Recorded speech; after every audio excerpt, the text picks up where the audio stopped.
When you look at the progressives, who is it that they idolize? Who are their martyrs? Who are their saints, so to speak? Who are those that they idolize and use as their driving force of ideological persuasion and influence and inspiration? Now, you look at the progressives. They have George Floyd. Remember him, the knee on the neck guy? I can't breathe. Who said I can't breathe before he couldn't breathe, and he was high on fentanyl, and even was proven that he had died of a fentanyl overdose. And then remember Jacob Black, who was a sexual assault.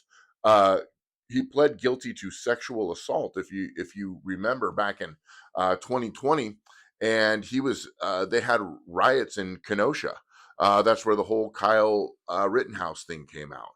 You remember him, and he had a knife and he was fighting with police and he ended up getting shot. And remember Breonna Taylor, as unfortunate as it was, her boyfriend had warrants for drug abuse and her boyfriend in her apartment opened fire.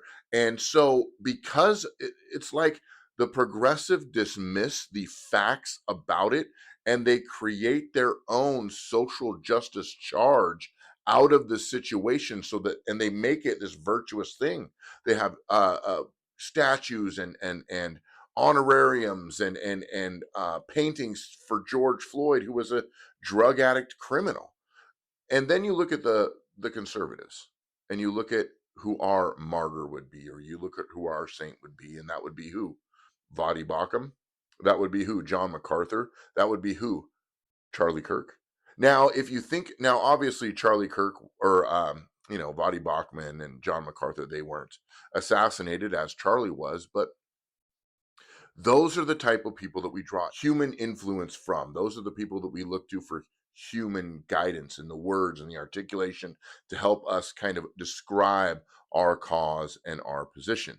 So you can already right there see the massive difference between the two groups in America. And here we are now being accused of being an extreme right. Like we have this high temperature and we're just, you should be on alert for the extreme right and how we are going to respond to whatever's happening. How are we going to respond to Charlie Kirk's death? How did we respond? I can't say it enough.